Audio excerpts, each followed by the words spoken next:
കൽപ്പാത്തി രഥോത്സവം കാണാൻ ട്രെയിനിലൊരു യാത്ര പോയാലോ? നമസ്കാരം. ഇന്ന് നവംബർ 14 നീലേശ്വരത്താണുള്ളത്. ഞങ്ങളിന്ന് പാലക്കാടേക്ക് പോകുന്ന ട്രെയിൻ മംഗലാപുരത്ത് നിന്ന് ചെന്നൈയിലെ താമ്പരത്തേക്ക് പോകുന്ന ട്രെയിനാണ്. അതിവിടെ രാവിലെ ഒരു 8:10 ആകുമ്പോൾ എത്തും. വണ്ടി ഇപ്പോൾ കാഞ്ഞങ്ങാട് കഴിഞ്ഞു. നീലേശ്വരം റെയിൽവേ സ്റ്റേഷൻ്റെ 2-ാം നമ്പർ പ്ലാറ്റ്ഫോം. അല്പസമയത്തിനുള്ളിൽ നമ്മുടെ ട്രെയിൻ ഇവിടെ എത്തും. ഒരു 3 കിലോമീറ്ററും കൂടി ഉണ്ട് പോകാനുള്ള. ട്രെയിൻ ഇതാ വന്നിരിക്കുകയാണ്.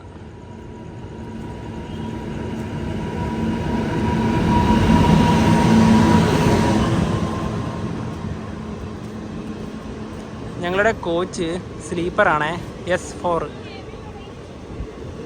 ഇവിടെയായിട്ട് വരും. ട്രെയിനിൽ കയറി ഇതാ നീലേശ്വരത്ത് നിന്ന് വണ്ടി എടുത്തു. ഇനി ഒരു 6 മണിക്കൂർ യാത്രയുണ്ട് പാലക്കാടേക്ക്. സമയം 11:05. കോഴിക്കോട് റെയിൽവേ സ്റ്റേഷൻ അങ്ങനെ ഇതാ കഴിഞ്ഞിരിക്കുകയാണ്.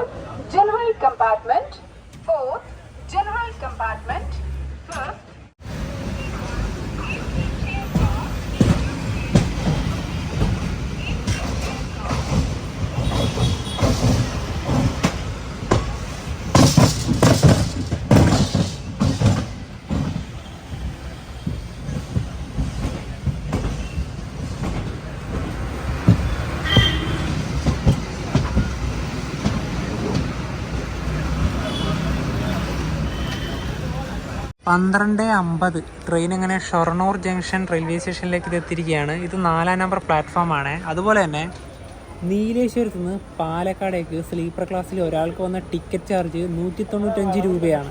മുന്നിൽ കാണുന്ന ട്രാക്ക് വടക്കാഞ്ചേരി, തൃശ്ശൂർ, അങ്ങനെ എറണാകുളം വഴി പോകുന്ന ട്രാക്കാണ്. നമ്മൾ നേരെ ഒറ്റപ്പാലം പാലക്കാട് റൂട്ടിലേക്ക് കയറിയിരിക്കുകയാണ്. നീലേശ്വരത്ത് നിന്നും 273 കിലോമീറ്റർ യാത്ര ചെയ്ത് ട്രെയിൻ ഇതാ പാലക്കാട് ജംഗ്ഷൻ റെയിൽവേ സ്റ്റേഷനിലേക്ക് എത്തിക്കൊണ്ടിരിക്കുകയാണ്.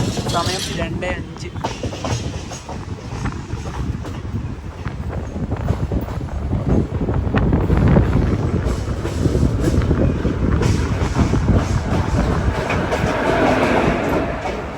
ഇനി ഞങ്ങളുടെ അടുത്ത പരിപാടി, നമ്മുടെ ബാഗ് ഉണ്ടല്ലോ, അതിവിടുത്തെ ക്ലോക്ക് റൂമിൽ കൊണ്ടുപോയി വെക്കണം. അതിവിടെ ഉണ്ട് കേട്ടോ. ഇവിടെ 1-ാം നമ്പർ പ്ലാറ്റ്ഫോമുള്ള ഭാഗത്ത് തന്നെയാണ് ക്ലോക്ക് റൂം ഉള്ളത്. ഞങ്ങളിതാ റെയിൽവേ സ്റ്റേഷൻ്റെ പുറത്തിറങ്ങിയിരിക്കുകയാണ്. അങ്ങ് അവിടെയാണ് ക്ലോക്ക് റൂമൊക്കെ വരുന്നത്. ഇനിയിപ്പോൾ ഇവിടുന്ന് നമുക്ക് കൽപ്പാത്തിയിലേക്ക് നടന്നിട്ട് തന്നെ പോകാം. കാരണം ഒരു 1.5 കിലോമീറ്റർ, ആ ഒരു 2 കിലോമീറ്ററിൻ്റെ അടുത്ത് മാത്രമേ ദൂരമുള്ളൂ. കാരണം പതിയെ നടന്ന് പോയാൽ പോരെ അല്ലേ? സമയം 2:30. നമുക്ക് ഈ പറഞ്ഞ അവിടുത്തെ ചടങ്ങുകളൊക്കെ ഒരു 4 മണിയോട് കൂടിയാണ് ആരംഭിക്കുന്നത് പറഞ്ഞത്. നമ്മൾ ആദ്യമായിട്ടാണ് കേട്ടോ കൽപ്പാത്തിയിലേക്ക് പോകുന്നത് തന്നെ. ഫസ്റ്റ് ടൈമാണ് രഥോത്സവം കാണാൻ വേണ്ടി പോകുന്നത്. പിന്നെ പാലക്കാടേക്ക് വരുമ്പോൾ ഇപ്പം തന്നെ ഒന്ന് പറയാനുള്ളത്, ഇവിടെ തെരഞ്ഞെടുപ്പിൻ്റെ പ്രചാരണങ്ങളൊക്കെ ഉണ്ടാവും. ഒരു തെരഞ്ഞെടുപ്പ് ചൂട് കൂടി ഉണ്ട് പാലക്കാട്. തീർച്ചയായും ഉച്ച സമയത്ത് നല്ല തിരക്ക് തന്നെ. കൽപ്പാത്തിയെ പറ്റി പറയുകയാണെങ്കിൽ കേരളത്തിലെ ആദ്യത്തെ പൈതൃക ഗ്രാമമാണ് ഇവിടെ. അതുപോലെ തന്നെ വർഷങ്ങൾക്ക് മുന്നേ തമിഴ്നാട്ടിൽ നിന്ന് കുടിയേറി ഒരുപാട് ബ്രാഹ്മണർ താമസിക്കുന്നുണ്ട്. അവരുടെ അഗ്രഹാരങ്ങളൊക്കെ ഉണ്ട് ഈ പറഞ്ഞ കൽപ്പാത്തിയിൽ. അതുപോലെ തന്നെ കൽപ്പാത്തിയിലത്തെ പ്രധാനപ്പെട്ട ക്ഷേത്രം എന്ന് പറഞ്ഞാൽ ശ്രീ വിശാലാക്ഷി സമേത ശ്രീ വിശ്വനാഥ സ്വാമി ക്ഷേത്രമാണ്. അവിടെയാണ് ഈ പറഞ്ഞ കൽപ്പാത്തി ഉത്സവം, രഥോത്സവമൊക്കെ നടക്കുന്നത്. എല്ലാ വർഷവും നവംബർ മാസത്തിലാണ് നടക്കുന്നത്. 10 ദിവസം നീണ്ടു നിൽക്കുന്ന ഉത്സവമാണ്. ആദ്യത്തെ 4 ദിവസം എന്ന് പറഞ്ഞാൽ ഒരുപാട് സാംസ്കാരിക പരിപാടികളൊക്കെയാണ് നടക്കുന്നത്. അവസാനത്തെ 3 ദിവസമാണ് രഥോത്സവം. ഒന്നാമത്തെ തേരുത്സവമൊക്കെ ഇന്നലെ കഴിഞ്ഞു. ഇന്ന് 2-ാമത്തെ ദിവസമാണ്. കൽപ്പാത്തിലേക്ക് പോകാൻ ഇവിടെ നിന്ന് തന്നെ ഡയറക്റ്റ് ബസ്സൊക്കെ കിട്ടും. ഞങ്ങൾ നടന്നിട്ട് പോകാൻ തന്നെയാണ് തീരുമാനിച്ചത്. കാരണം ഈ പോകുന്ന വഴിയോര കാഴ്ചകളൊക്കെ പകർത്തിക്കൊണ്ട് നടക്കാനാണ് തീരുമാനിച്ചിട്ടുള്ളത്. ഇത് നേരെ മലമ്പുഴ ഡാമിലേക്കുള്ള വഴിയാണ്. നമുക്ക് കൽപ്പാത്തി വരുന്നത് നേരെയാണ്, അതായത് നാഷണൽ ഹൈവേ ആണിത്. പാലക്കാട് ടൗൺ ശരിക്കും പറഞ്ഞാൽ പാലക്കാട് ജംഗ്ഷൻ റെയിൽവേ സ്റ്റേഷൻ ഒരു 4 കിലോമീറ്ററിൻ്റെ അടുത്ത് ദൂരമുണ്ട്. ഇത് ഒലവക്കോടാണ്. ഈ ബസ് കണ്ടിട്ട് കോഴിക്കോടാണെന്ന് തോന്നുന്നു. മണ്ണാർക്കാട് ദേശീയപാത എന്നൊക്കെ. ഇനിയിപ്പോൾ നമ്മൾ അകത്തേക്ക് കയറാൻ വേണ്ടി പോവുകയാണ്. ഇനിയിപ്പോൾ ഇതുവഴി നമുക്ക് അകത്തോട്ട് കയറി ബാക്കിയുള്ള കാഴ്ചകളിലോട്ട് പോവാം. രഥോത്സവത്തിൻ്റെ 2-ാമത്തെ ദിവസമാണിന്ന്. ആദ്യം നമുക്ക് ഇന്ന് വലിക്കാനുള്ള രഥമൊക്കെ ആദ്യം പോയി കാണാം. കൽച്ചട്ടി തെരുവാണിത്. അപ്പോൾ ഇന്ന് 4 മണിക്കാണ് ഇവിടുന്ന് രഥപ്രയാണം തുടങ്ങുക. അപ്പോൾ അതിനുള്ള ഒരു രഥം അങ്ങ് അവിടെയുണ്ട്. നമുക്കതാദ്യം പോയി കാണാം. ഇവിടെ തന്നെ വരുമ്പോൾ 3 രഥങ്ങൾ നമുക്ക് കാണാം. പിന്നെ അതുപോലെ തന്നെ ഇതിൻ്റെ വടം, ഇത് വലിക്കുന്ന ആ ഒരു വടം കാണാം. പിന്നെ ഈ സമയത്ത് തന്നെയാണ് നമുക്ക് ഫോട്ടോ ഒക്കെ എടുക്കാൻ പറ്റുക. പിന്നെ 4 മണി കഴിഞ്ഞാൽ പിന്നെ ഇത് വലിക്കാൻ തുടങ്ങിയിട്ടുണ്ടെങ്കിൽ പിന്നെ നമുക്ക് ഇവിടെ നിന്ന് അധികം വന്ന് നിൽക്കാൻ പറ്റില്ല, നല്ല തിരക്കായിരിക്കും. ഇത് ഇന്നലെ വലിച്ച് ഇവിടെ വന്ന രഥമാണ്. അപ്പോൾ ഇന്ന് ഇവിടെ നിന്നാണ് ഇതിൻ്റെ ബാക്കി തുടങ്ങുക. അപ്പം 3 എണ്ണം നമുക്ക് പുറകിലായിട്ടുള്ളത് തന്നെ ആയിട്ട് കാണാം. അതായത് ഇത് 4 മണിക്കാണ് ഇവിടുന്ന് ആരംഭിക്കുക. എന്നിട്ട് നേരെ പോകുന്നത് ചാത്തപുരം ശ്രീ പ്രസന്ന മഹാഗണപതി ക്ഷേത്രത്തിൻ്റെ ഭാഗത്തേക്കാണ് ഈ 3 തേരും. അതിനുശേഷം പിന്നെ തിരിച്ചു വരും ഓൾഡ് കൽപ്പാത്തി ലക്ഷ്മി നാരായൺ പെരുമാൾ ക്ഷേത്രത്തിൻ്റെ ഭാഗത്തേക്ക്. തേരിൻ്റെ വടം ഇതാണ്, വലിക്കാൻ ആയിട്ട് ഉപയോഗിക്കുന്ന ഇതാണ്. പിന്നെ ഇതിൻ്റെ ചക്രം ഇതാ ഇവിടെ തന്നെ പഴം കെട്ടി തൂക്കിയിട്ടുണ്ട്. പിന്നെ തൊട്ട് മുകളിലായിട്ടാണ് വിഗ്രഹങ്ങളൊക്കെ ഉണ്ടാവുക. പിന്നെ ഒരുപാട് കുതിരയുടെയൊക്കെ പ്രതിമയൊക്കെ ഉണ്ട്. പിന്നെ ഒരുപാട് കൊത്തുപണികളൊക്കെ നമുക്കിതിൽ കാണാം.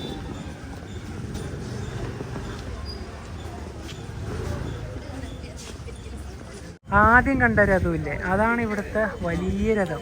അതിനുശേഷം കുറച്ച് ചെറുത് 2ാമത്തെ രഥം, 3ാമത്തെ രഥം വരുന്ന ഇതാണ്. ഇത് ചെറിയ രഥമാണ്.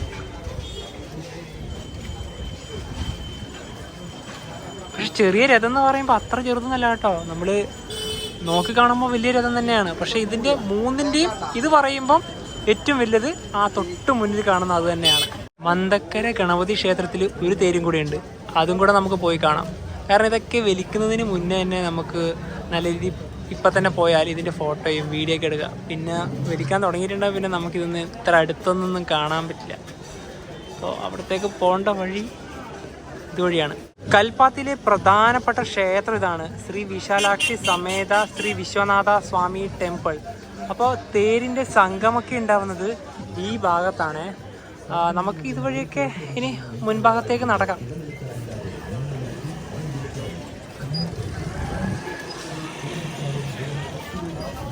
നമ്മൾ നേരത്തെ പറഞ്ഞില്ലേ ഒരു തേരും കൂടി ഉണ്ടെന്ന്, അതങ്ങ് ദൂരത്തായിട്ട് നമുക്ക് കാണാം. ആ തേര് ഇതുവഴിയാണ് കടന്നു പോകുന്നത്. നേരത്തെ പറഞ്ഞതുപോലെ തന്നെ ഇവിടെ കൂടുതലും ബ്രാഹ്മണന്മാരാണ്. രാത്രിക്ക് ഇവിടുത്തെ വിഷ്വൽസ് കൂടെ ഒന്ന് കാണേണ്ട തന്നെയാണ്. കാരണം മുഴുവനും ലൈറ്റിങ് തന്നെയാണ്, സൈഡിൽ മുഴുവനും നമുക്കിപ്പോൾ കാണുന്നുണ്ട്. ന്യൂ കൽപ്പാത്തി മന്തക്കര മഹാഗണപതി ക്ഷേത്രത്തിൻ്റെ മുന്നിൽ ഇതെത്തിയിരിക്കുകയാണ്. ഇതാണ് ആ നേരത്തെ പറഞ്ഞ തേര്.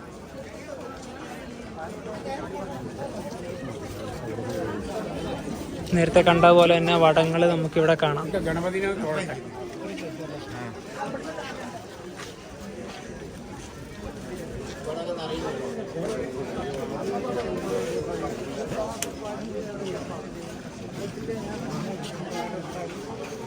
മന്തക്കര ഗണപതി ക്ഷേത്രം ഇതാ ഇവിടെയാണ് വരുന്നത്. തേരുള്ളത് തൊട്ട് മുന്നിൽ തന്നെയാണ്. ഇത് ഒരു 5 മണിയൊക്കെ ആവും ഇതിൻ്റെ പ്രയാണം തുടങ്ങുമ്പോൾ. അതുപോലെ തന്നെ കൽപ്പാത്തിയിലെ പ്രധാനപ്പെട്ട ക്ഷേത്രങ്ങൾ ഏതൊക്കെയാണെന്ന് നമുക്ക് നോക്കണ്ടേ. പാലക്കാട് നഗരസഭ ആദ്യം തന്നെ ശ്രീ വിശാലാക്ഷി സമേത ശ്രീ വിശ്വനാഥ സ്വാമി ക്ഷേത്രം നമ്മൾ നേരത്തെ കാണിച്ചില്ലേ ഇവിടുത്തെ പ്രധാനപ്പെട്ട ക്ഷേത്രം എന്ന്. അതിനുശേഷം വരുന്നത് മന്തക്കര ശ്രീ മഹാഗണപതി ക്ഷേത്രം ഇപ്പം നമ്മൾ കണ്ടത്. പിന്നെ ശ്രീ ലക്ഷ്മി നാരായണ പെരുമാൾ ക്ഷേത്രം.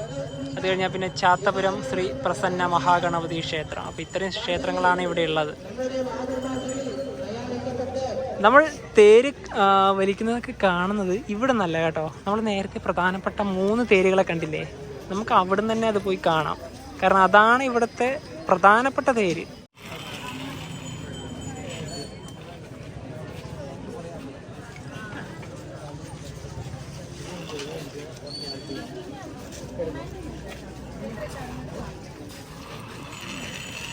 ഞങ്ങളിനിപ്പോൾ ഇവിടുത്തെ കൽപ്പാത്തി പുഴേൻ്റെ തീരത്തേക്ക് പോവുകയാണ്. അതായത് ഭാരതപ്പുഴയുടെ പോഷക നദിയാണിത്. ഇതിനെ തന്നെ നിള നദി എന്നും പറയുന്നുണ്ട് കേട്ടോ. അപ്പോൾ നമുക്ക് ഇനിയിപ്പോൾ ഈ ഒരു നദിയുടെ തീരത്തോട്ട് പോകാം. ഇവിടെ വലിയൊരു ആൽമരമൊക്കെ ഉണ്ട്.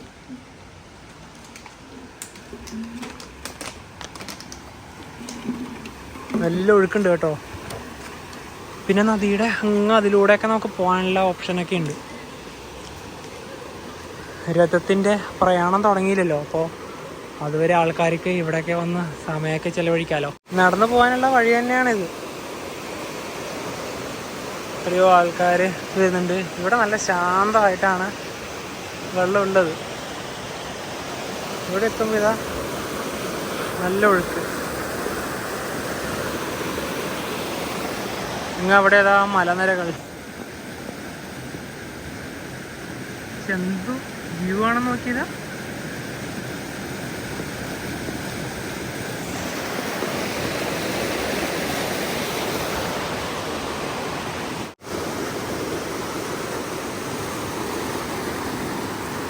പാലക്കാടിൻ്റെ ബ്യൂട്ടി.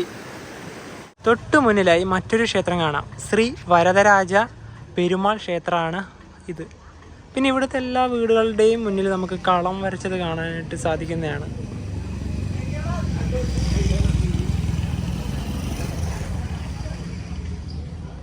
ഇവിടത്തേക്ക് അധികം തിരക്കൊന്നുമില്ല, നല്ല ശാന്തമാണ്. എല്ലാ വീടുകളും നമുക്ക് കാണാനായിട്ട് സാധിക്കുന്നതാണ്. എല്ലാ വീടിൻ്റെയും മുന്നിലും നമ്മൾ നേരത്തെ പറഞ്ഞ പോലെ തന്നെ കളം വരച്ചിട്ടുണ്ട്. ശ്രീ വിശാലാക്ഷി സമേത ശ്രീ വിശ്വനാഥ സ്വാമി ക്ഷേത്രത്തിൻ്റെ മെയിൻ ഭാഗത്തേക്ക് ഞങ്ങളിതാ കയറിയിരിക്കുകയാണ്. നേരത്തെ പുറമേ നിന്നുള്ള കാഴ്ചകളാണല്ലോ കണ്ടത്. ഇതിൻ്റെ അകത്ത് കയറുമ്പോൾ ഇങ്ങനെയാണ്.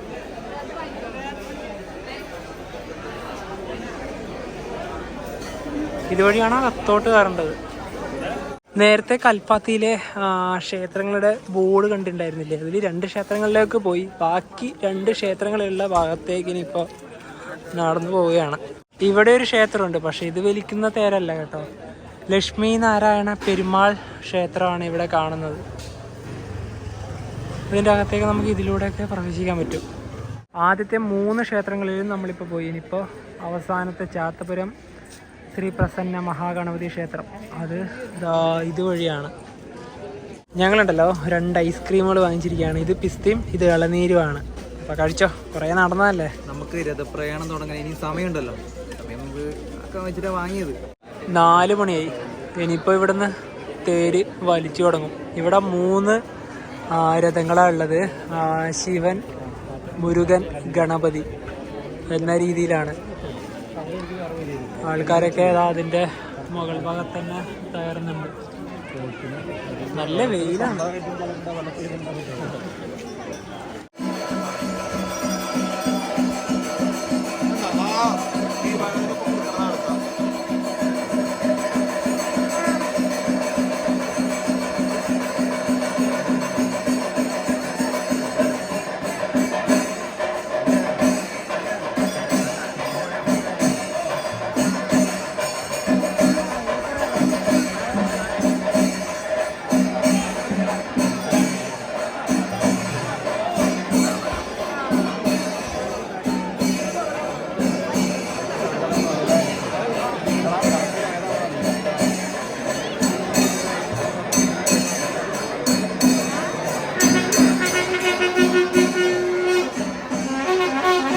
തേര് വലിക്കുകയാണ്.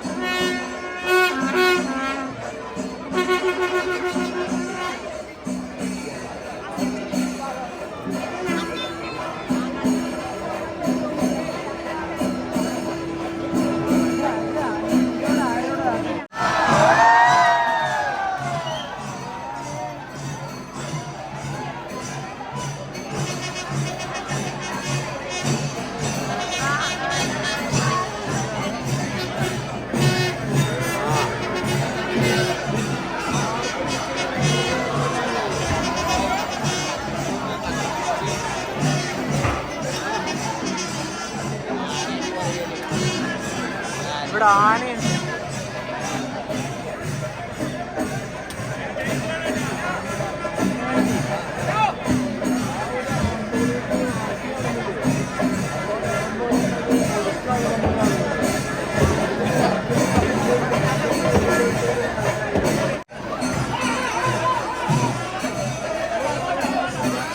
ആദ്യം ആന വന്നിട്ടൊന്ന് പുറകുന്നൊരു പുഷ് ചെയ്തിട്ടുണ്ടായിരുന്നു.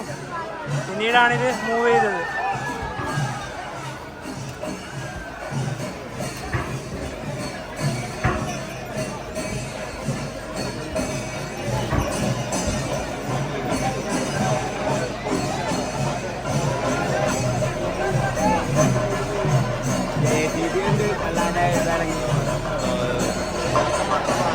പുറകെ തന്നെ JCB കൂടി ഉണ്ട്. ഇതിനൊരു സപ്പോർട്ട് കൊടുക്കാൻ വേണ്ടിയിട്ടാണ് JCB.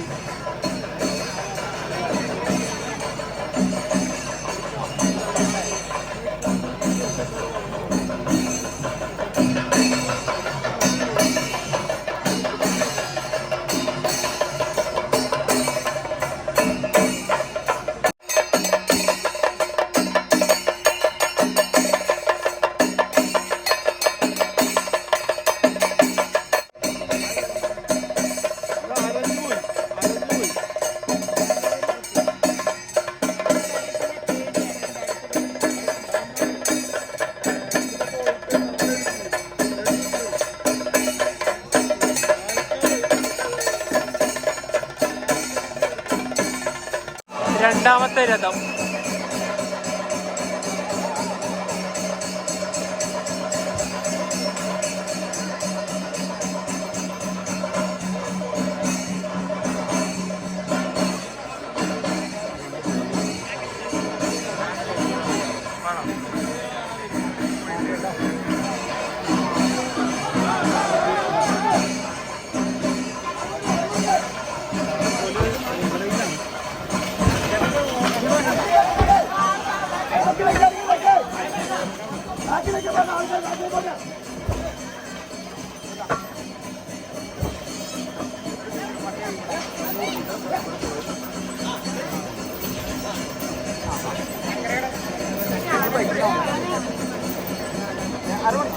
ഗണപതിയുടെ തേര് തള്ളുന്നത് ആനയാണ് പുറകുന്നത്.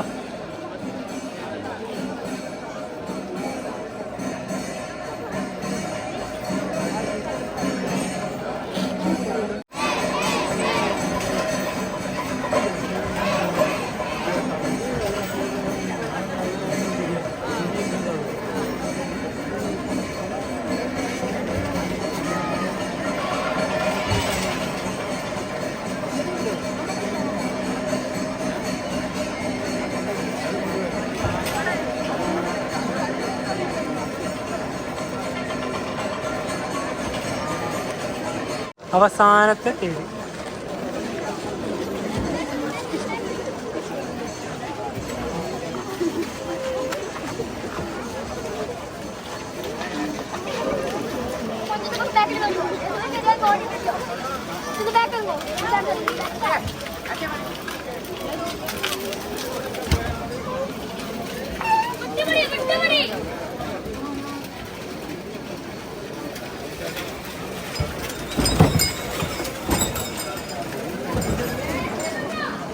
രഥങ്ങൾ പോകുന്നതിന്റെ പുറകെ ഞങ്ങൾ പോകുന്നില്ല.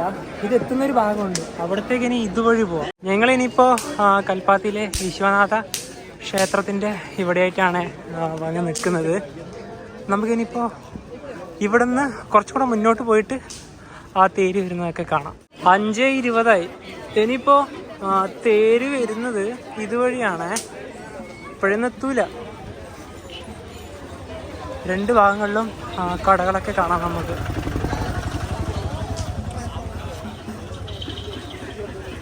എന്തായാലും ഞങ്ങൾ ആദ്യമായിട്ടാണ് കൽപ്പാത്തിയിൽ രഥോത്സവത്തിൻ്റെ സമയത്ത് വരുന്നത്. അതെന്തായാലും വളരെയധികം ഇഷ്ടപ്പെട്ടു.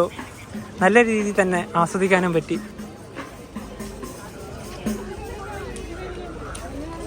നേരത്തെ നമ്മൾ കണ്ട രഥങ്ങൾ പ്രസന്ന മഹാഗണപതി ക്ഷേത്രം വരെയാണ് ഇന്ന് വരിക.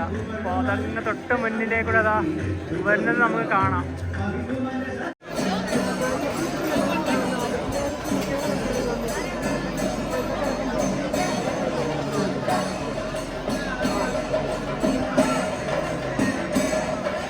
ആന ഉന്തിയിട്ടാണ് ഇതിപ്പോൾ പോകുന്നത്. ആന ഒരുപാട് കഷ്ടപ്പെടുന്നുണ്ട്.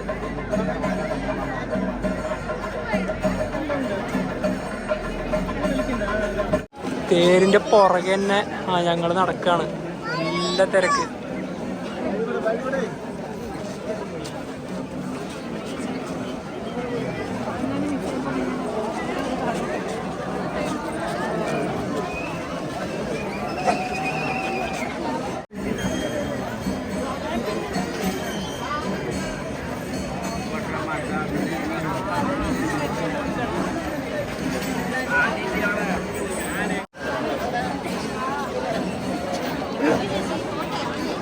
രഥം തള്ളിക്കൊടുക്കുന്ന ആന ഇതാണ്. അതിൻ്റെ അവിടെയൊക്കെ ഒരു തുണിയൊക്കെ വെച്ച് കെട്ടിയിട്ടുണ്ട്. നല്ല കഷ്ടപ്പാട് തന്നെയാണ് ഈ ആന സഹിക്കുന്നത്. നല്ല വെയിറ്റല്ലേ പുഷ് ചെയ്യേണ്ടത്.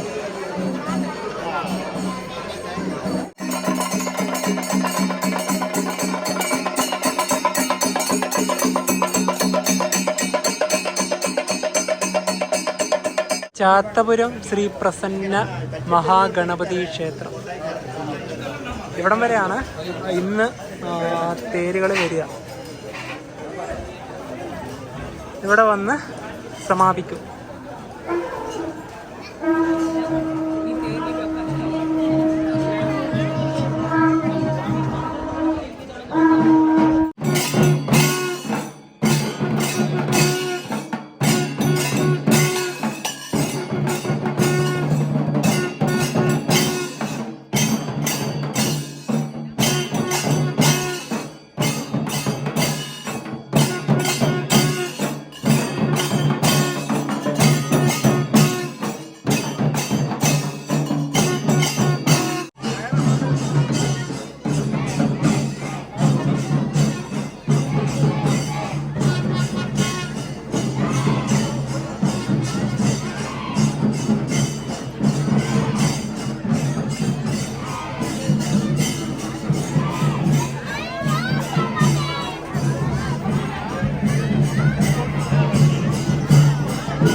നല്ല മഴ.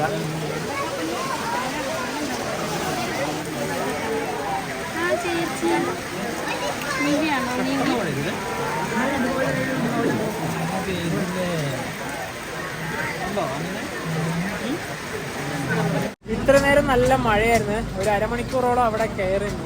ഇപ്പൊ മഴയൊക്കെ മാറി. ഇപ്പൊ ഞങ്ങളിതാ വീണ്ടും മഴ വന്ന്. അയ്യോ, ഇതിനി മാറുന്ന ലക്ഷണമില്ല. നമുക്ക് പോകാം എന്തായാലും. വീണ്ടും മഴ കൂടുന്നല്ലാതെ കുറയില്ല. കൽപ്പാത്തിന്ന് റെയിൽവേ സ്റ്റേഷൻ്റെ ഇവിടത്തേക്ക് ഞങ്ങൾ ബസ്സിന് വന്നിരിക്കുകയാണ്. 10 രൂപയാണ് ഒരാൾക്കായത്. നമ്മൾ കൽപ്പാത്തിയിൽ ആദ്യം പോയില്ല, പ്രധാനപ്പെട്ട ഒരു ക്ഷേത്രം എന്ന് പറഞ്ഞിട്ട് ശ്രീ വിശാലാക്ഷി സമേത ശ്രീ വിശ്വനാഥ ക്ഷേത്രം. ആ ക്ഷേത്രത്തിലെ പ്രധാനപ്പെട്ട ദേവതമാർ എന്ന് പറയുന്നത് ശിവനും പാർവതിയാണ്. എന്താ പറയുക, വിശ്വനാഥ് എന്ന് പറയുന്നത് ശിവനും, അതുപോലെ തന്നെ വിശാലാക്ഷി എന്ന് പറയുന്നത് പാർവതി ദേവിയാണ് ഉദ്ദേശിക്കുന്നത്. അതുപോലെ തന്നെ എന്താ പറയുക, നമ്മൾ ഇന്നലെ, അതായത് ഈ പറയുന്ന ഈ നമ്മുടെ കൽപ്പാത്തി ഉത്സവം വരുന്നത് 10 ദിവസങ്ങളാണ്. അവസാനത്തെ 3 ദിവസങ്ങളാണ് രഥ ഉത്സവമൊക്കെ നടക്കുന്നത്. ആ അവസാന ദിവസം എന്ന് പറഞ്ഞാൽ 13, ഈ വർഷം നവംബർ 13, 14, 15. ആ 13-ൽ വരുന്ന 1-ാം തേരുത്സവത്തിന് പറയുന്ന പേര് കല്യാണ മഹോത്സവം എന്നാണ് പറയുന്നത്. നമ്മൾ ഇന്ന് വന്നത് നവംബർ 14, 2-ാമത്തെ ദിവസം. അപ്പോൾ ഒരുപാട് കാഴ്ചകളൊക്കെ നമ്മൾ ഇന്ന് കണ്ടു. ഇനിയിപ്പം നാളെയാണ് 15-ാം തീയതിയാണ് അവസാനത്തെ ദിവസം വരുന്നത്. അപ്പോൾ അതിൻ്റെ ദിവസം നിങ്ങൾ വീഡിയോ കാണുന്നത് ഒരു 2 ദിവസം കഴിഞ്ഞിട്ടായിരിക്കാം. അപ്പം 15-ാമത്തെ ദിവസമാണ് നല്ല തിരക്ക്. പാലക്കാട് പൊതു അവധിയൊക്കെ വരുന്ന ഈ ദിവസമാണ്. കാരണം ആ സമയത്ത് പോയി കഴിഞ്ഞാൽ ഒരുപാട് തിരക്കായിരിക്കും. അവിടെ ആ ദിവസത്തെ ചടങ്ങുകൾ പറയുകയാണെങ്കിൽ ഇപ്പോൾ നമ്മൾ ഈ രഥത്തിൽ കണ്ടല്ലോ, 6 തേരുകളാണ് നാളെ വലിക്കാൻ വേണ്ടി പോകുന്നത്. അതായത് അവസാന ദിവസം വലിക്കാൻ വേണ്ടി പോകുന്നത്. വൈകുന്നേരം രാവിലെ എന്ന് വെച്ചാൽ 2 തേരുകൾ വലിക്കുന്നുണ്ട്, 2 സ്ഥലങ്ങളിൽ നിന്ന് വലിക്കുന്നുണ്ട്. നമ്മൾ ഇന്ന് പോയാലൊരു ക്ഷേത്രം പ്രസന്ന മഹാഗണപതി ക്ഷേത്രം, അതും അതുപോലെ തന്നെ ലക്ഷ്മി നാരായണ പെരുമാൾ ക്ഷേത്രം പോയില്ലേ, ആ 2 സ്ഥലത്തു നിന്നാണ് രാവിലെ ഏകദേശം ഒരു 10 മണിയോടുകൂടി തേര് വലിക്കുന്നത്. ഉച്ചയ്ക്ക് ശേഷമാണ് 6 തേരുകൾ വലിക്കുന്നത്. അതാണ് നമ്മൾ ഈ പറയുന്ന കൽപ്പാത്തിയിലെത്ത് എന്താ പറയുക, ആ രഥോത്സവത്തിനെ കുറിച്ച് പറയാനുള്ളത്. അങ്ങനെ നടന്നിട്ട് ഇതാ പാലക്കാട് ജംഗ്ഷൻ റെയിൽവേ സ്റ്റേഷൻ്റെ തൊട്ട് മുന്നിൽ തന്നെ ഞങ്ങൾ എത്തിയിരിക്കുകയാണ്. ഇനി അടുത്ത ഞങ്ങളുടെ പരിപാടി ക്ലോക്ക് റൂമിൽ പോയിട്ട് ബാഗ് എടുക്കണം, അതിൻ്റെ ഒരു ഭക്ഷണം കഴിക്കണം, പിന്നെ ഇവിടെ നല്ലൊരു റൂം നോക്കിയെടുക്കണം. ഇന്നിവിടെ ഞങ്ങൾ താമസിക്കുന്നുണ്ട് കേട്ടോ. അപ്പോൾ അടുത്ത വീഡിയോയ്ക്ക് വേണ്ടി വെയിറ്റ് ചെയ്യാം. അപ്പം ഇവിടുത്തെ രഥോത്സവത്തിൻ്റെ കാഴ്ചകളെല്ലാവർക്കും ഇഷ്ടപ്പെടുന്നതായിരിക്കും. അപ്പോൾ നമുക്ക് മറ്റു വീഡിയോ ബൈ ബൈ.